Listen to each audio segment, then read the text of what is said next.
feel like this video has been a really, really, really long time coming. When Alex gets home from work today and I tell him that I have done this, he's gonna be so relieved.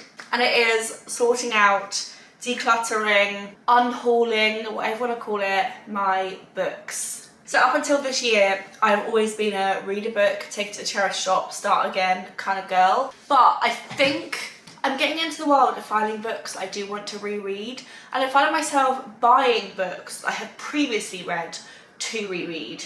And so I think it's time. I start keeping books. And so because of that, I need to decide which books to keep. So far this year, I have read 112 books, 113 books, somewhere in that region, and they're all on the shelf behind me. Every single book, apart from one because I borrowed it from a friend, but like every other book is on this shelf. And I can't keep all of them. I just can't. If I try and keep every single book I read, considering I read somewhere between sort of 50 and 150 books a year, it would take over my life in about 2 years. I don't even know where to start. I feel slightly like stressed. I think I'm gonna go with the container and the square that you actually can't see, which is most likely all the books I'm gonna get rid of, because these are the odds and sods, the singular books, which are either standalones or series I decided not to continue with. So, the first one is possibly the most boring book I could have chosen. This is 5 Straight Lines, A History of Music by Andrew Gant. The problem I find is I studied music at university, so I always find these like sweeping history of music books are they're a bit surface level for me, so I actually didn't really enjoy it that much. But that is a goes for charity shop, someone else will enjoy it. It's in like perfect condition pretty much. I read it in an afternoon, sat on the sofa, so that can go. We've then got The Circle by Dave Eggers. This is fascinating, but I just don't think I'll ever reread this. It's about like what if a Amazon equivalent style company ended up basically taking over the world. Really cool and a bit creepy. Oh yeah, I don't know if I'll continue the series or reread that book, so that can go. I also read These Girls by Sarah Pakkanen. It was fine. It was just like a bit of a snapshot into 3 women's lives. Some of these have come from the charity shop, so they will need the thing rubbing out before they go back. I've got The Hex by Thomas Oldhuveld. Creepy, like so creepy. We've got Our Country Friends. Absolutely despise this book, like so much. This, I found the book was trying to do too much for a book that was quite short. It's only 300 pages and it tried to have about 30 different storylines, and the book's just not long enough for that, so kind of got on my nerves. The Fifth Wave by Rick Yancey, which is about a kind of, it's not a virus, but it feels a bit like a virus that's spreading across the world. It's part of a series. I don't necessarily think I will continue it. It was fine. It's one of those books that like I'll probably forget about in like 2 years' time, you know? Gillian, I think it's called Gillian McAllister's That Night. Oh yeah, it's this one. This was fine. It was a pretty kind of bog standard sushi thriller. I don't tend to keep thrillers because I find once you know what happens at the end, it kind of ruins the story. Well, it doesn't ruin the story, but you can't read it again, you know? So, The Good Liar by Nicholas Searle. This was another book. A lot of these books are either going because they were like just fine, or going because they're kind of books you can't really read again. This is just a fine book. Did the job, didn't offend anyone. We've got Anthony Horowitz's Magpie Murders, which is like a book within a book, because you're reading an author's book that seems to sort of be coming to life in real life. It's quite cool. I don't know if it's being turned into a TV show or a film, but I can imagine it would be quite a cool TV show or film. I know the ending now, so. We've then got The Inmate by Frida McFadden. This is, I think, one of her earlier books. I'm not 100% sure. It was actually quite easy to read. Like, it was just a really easy thriller. I read this during my 24-hour readathon, which I will link down below if you guys are interested. I don't really know what to say about these because I don't want to give like full reviews, because you'll have seen reviews of them when they were like in videos, but I kind of want to explain why I'm not keeping them, you know? The other one I'm not keeping is Neil Gaiman's Stardust. I felt like this could have been better served as a full book. It was a novella and I've seen the film, so I already knew the plot. And it kind of felt like it was rushing through everything. Like, it kind of felt like you didn't really have enough time to sit in any part of the story. And it's because it's less than 200 pages, but I think it could have benefited from being a longer book. This was one of the first romance books that I ever read, and I was just never a romance reader before this book. It is a really, really sweet book. Do I keep this? So this is about two people in hospital. Alice has had surgery on her face and doesn't really want anyone to see it. And then Alfie is like the most golden retriever book person that you can ever see. And they form this most incredible friendship that you spend a lot of time thinking, could it be more? And I actually just really loved this as a story. It made me cry, and it was just from the works, and it just took me so by surprise. Do I keep it? Because I kind of at some point want to reread this. Yes, I think this is a keep. So Leanne Moriarty, Apples Never Fall. I literally fell asleep basically in the second half of that book. Where the Crawdads Sing by Delia Owens, it was fine. Legacy by Gemma Malley, which is about if the human race invented a cure for death, so like immortality basically. Both of these were fine. I think this is part of a series and I'm just not going to continue it. Hate at First Sight. Oh, this is such a stereotype of a book. Like, if you want all the stereotypes in one book, you'll find it in here. It was fine. I had a good time reading it, but not again. I've then got The Curious Incident of the Dog in the Night Time, which if you want a kind of like modern classic, this is so good. It's about, if you obviously haven't heard of it, which most people have, it's the story of a boy who has Asperger's syndrome, and it's told from like his brain and his point of view, and it's written so intelligently. And then there's a play which is also incredible, but I don't think I'll read it again. I think now I've read it, I kind of know about it, you know. Blindside by James Patterson. I honestly don't remember anything about this book. Oh yeah, I remember that. That was fine. The Holdout by Graham Moore. Honestly, getting rid of this book because it's in like the worst condition and it kind of really upsets me. Taken by Lisa Stone. Fine. The Anatomy of a Scandal by Sarah Vaughan. This was interesting because it told the story of women whose husbands get into like scandals and the kind of side effects of that. It was fun. Insatiable by Daisy Buchanan. This is pure smut. It's about a girl who joins a throuple. Gonna give that to a charity shop. Harlan Coben, The Stranger. I read this not realising I'd watched a TV version of it. Harlan Coben's writing is amazing. Do I keep this? Potentially. I'm going to pop it down there. Holes by Louis Sasha. I didn't realise when I bought this that it was a famous film. It is a cool concept. I think it's a little bit boring. 50/50 by Steve Kavanaugh. Loved this so much. But because the whole concept of this book is which sister, there are two sisters who could have killed their father, and the whole thing is trying to work out which sister did it because they're blaming each other. And I just feel like, can you reread this? I also didn't realise this is part of a series alongside 13, which I've already read. It's like an Eddie Flynn series. It's similar to like the Lee Child, Jack Reacher series that's out there. You can read them in whatever order, but they're all part of the same collection. And I do really want to buy like a box set of them. So, A Call by P.D. Binner. Oh, this is when... This was the most insane book. I remember this, like in literally 24 hours or even less than that, like 12 hours. Feels like two people go through a series of things that's just not realistic. Stranger Things, Suspicious Minds. It was fine. It was like set before Stranger Things, the TV show.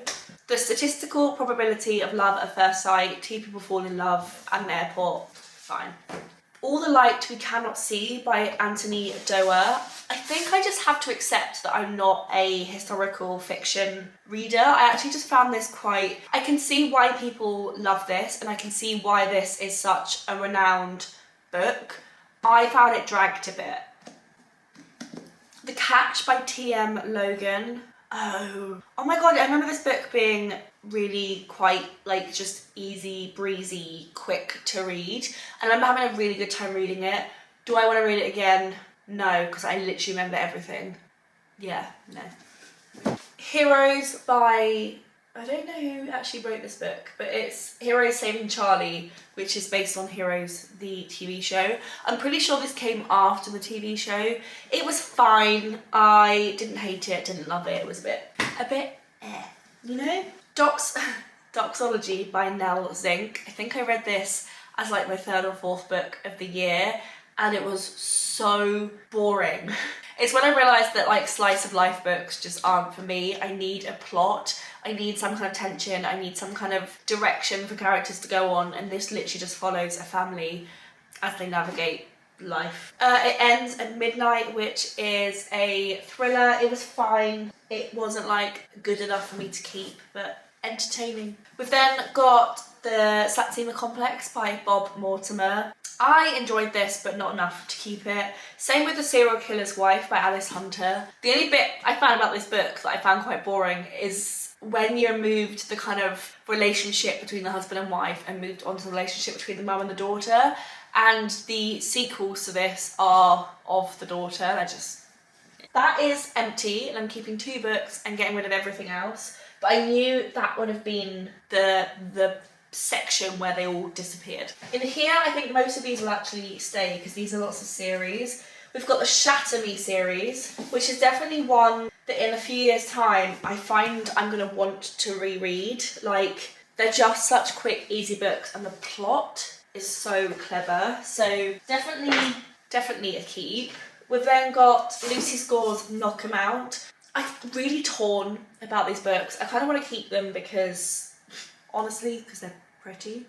Is that really bad? Potentially. I want to keep them because I really enjoyed the first book, but I found the 2nd and 3rd book quite draining, and I'm going to put these on a maybe pile and think on it because I really enjoyed the first one.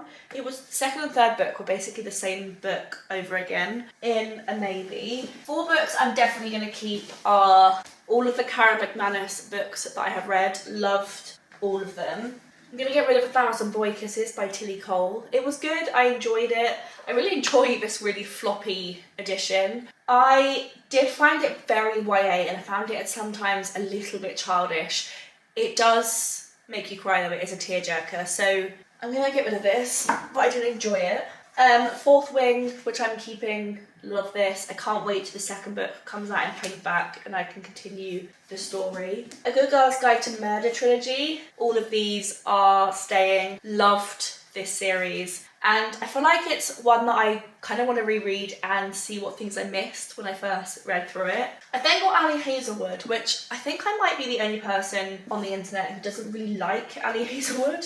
I enjoyed Bride and I enjoyed Checkmate, but probably not enough to keep it. But I'm going to keep Bride because I did enjoy this one, but I think all her other ones I don't really enjoy enough to keep them. So these are actually all going to go just because, yeah, I didn't really love them and I feel like someone else will. So we've then got Colleen Hoover, It Ends With Us and It Starts With Us. It Ends With Us literally made me bawl my eyes out. The second one's fine, the first one I loved. And then we've got the Cruel Prince trilogy and short stories. This is a series I want to reread. I think when I first read it, I just wasn't like prepared for what the story was. And I feel like I was going into it thinking it was something very different to what it was and what it ended up being. And so it's definitely one of those series that in like a year, maybe 2 years, I want to give it like a second chance. We've then got Magnolia Parks, or at least the 3 Magnolia Parks books that I've read. Where is the 3rd one? I'm not sure, but we've got 3 Magnolia Parks books, whatever the 3rd one is. These are definite keeps. I'm having such a good time with this series. We've also got ACOTAR, which, of course I'm keeping it. Who wouldn't keep ACOTAR? I still need to read all Sarah J Maas's other series. I obviously just haven't quite yet. I've got Richard Osman's The Thursday Murder Club, which are such sweet detective stories. They are like thrilling enough that you want to just like keep reading to find out what's going on, but then they're with such heartwarming characters. I love this series. I can't wait for the 5th and I think final book to come out. Definite keeps. And then Caraval. I can see why people don't love this. It is quite a slow-paced series, but it's so magical. The characters are amazing, and I just had the best time reading these, and if I could bottle that feeling, I would. Fine, we've got powerful and down here powerless. I'm going to keep these just until I finish the series off, and then I'll make a decision whether to keep them at that stage. The 100-year-old man who climbed out of the window and disappeared. I actually found this quite boring towards the end. I was getting quite exhausted and just wanted the book to be over. So I'm not going to continue with the series, and I'm going to get rid of it. That is the next Magnolia Parks book. The Chalkman. This was fine. I enjoyed it enough. I didn't love it, so it can go. A novel love story. Enjoyed this. Keep. The Fault in Our Stars. It was okay. I actually don't quite see the hype with this book. I can see why it tells a very important story. I can see why it's quite sensitive to that story. I just found the ending quite annoying. So that can go. Recursion from Blake Crouch. Yes, yes, yes. I love this author. I love this book. So cool. And then these two Patrick Ness books, which is the first and second book in The Knife of Never Letting Go and The Ask and the Answer.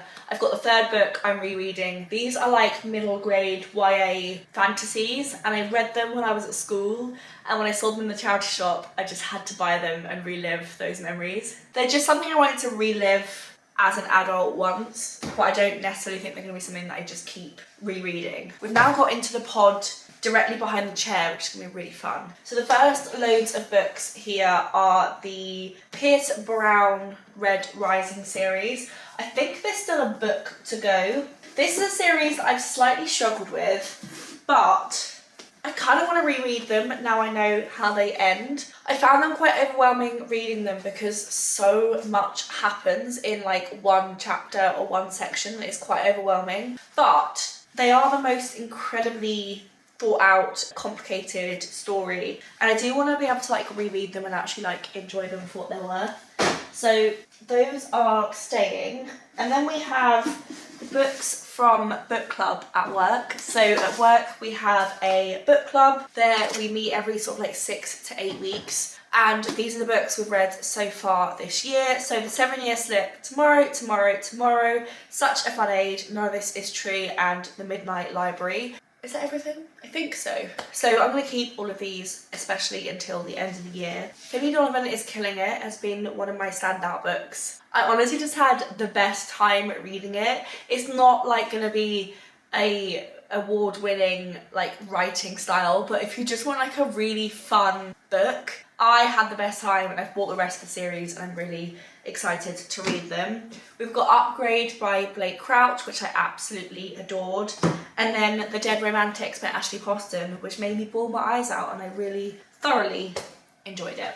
Kill for Me, Kill for You by Steve Kavanagh. This was two women who basically helped each other out by killing someone for the other person. I had a good time reading it. It's a relatively new story. I picked it up in like the new in section in Waterstones. One of my standout books, I think, of my life. This is The Invisible Life of Addie LaRue by V.E. Schwab. I definitely want to reread this, so a definite keep. And then we've got Lessons in Chemistry by Bonnie Garmus. I enjoyed this enough, but not enough to ever reread it.